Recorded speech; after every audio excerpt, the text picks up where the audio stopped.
Let's get more now on this developing story. We turn to Jorge Oviedo in Buenos Aires. He's an economic writer at La Nación, or The Nation. Jorge, thanks for joining us on the program. Thank you. A pleasure for me. So how damaging is this for President Kirchner? And a lot of people want to know, if she's indicted, is she going to go to jail? Yeah, it's terrible. It's terrible for the president.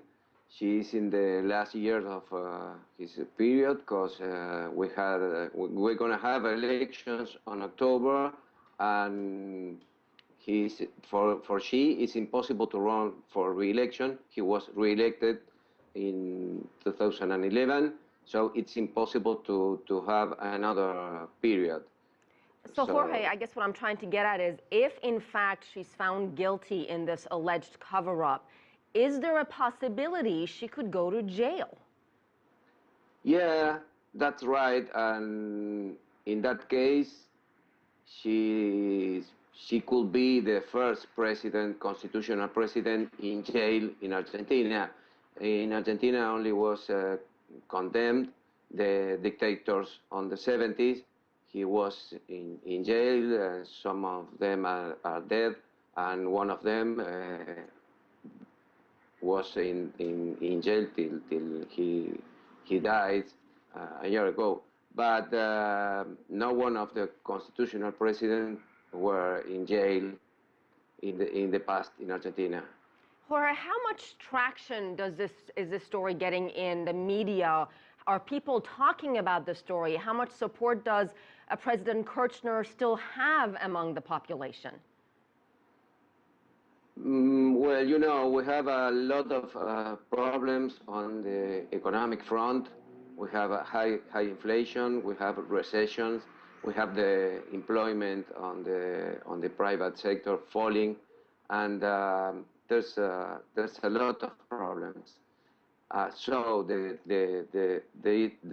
are a lot of problems from the presidential image before this problem, but by now this is the real problem. This is the problem for the government, because first the prosecutor Nisman accused the president and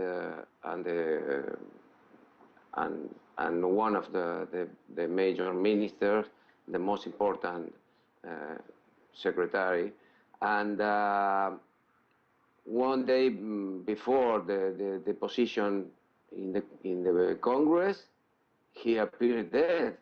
So what are people saying about Alberto Nisman? Is there a consensus among the people? What are they saying? Do they think he killed himself? Do they think he was murdered? Who do they blame? And if it wasn't for Alberto Nisman, we would not be where we are today with the story in Argentina. There's a lot of people arguing about that.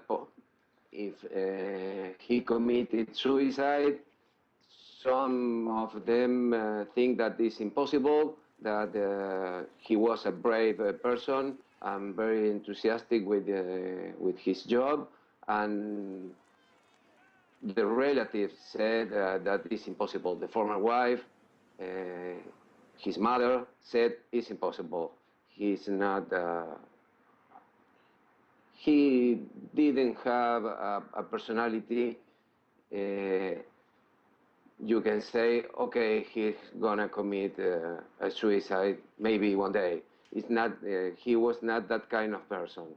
But a lot of people think, okay, he was murdered by a killer trying to protect the president and the government. That's the conspiracy vision. It's very bad for the government. Anything that you can think about it, this death, it's terrible. And the president, she didn't manage very well this problem. She didn't say, I'm sorry. It's crazy, because there's a young man dead, with a violent death, an unexpected death, and with big political consequences. So it's a little bit of humanity, of sense of pity to say, I'm sorry. She didn't say that. It's crazy, because a lot of people say or think, okay, she seems to be Okay. like happy with that death because she was accused by that person and she didn't say, I'm sorry. Yeah, I understand what you're trying to say, Jorge. And I know you'll be watching all these developments for us, an investigation into Alberto Nisman's death, and of course, investigation about whether President Kirchner will face an indictment, all developing stories as weeks and days continue. All right, thank you so much, Jorge Oviedo.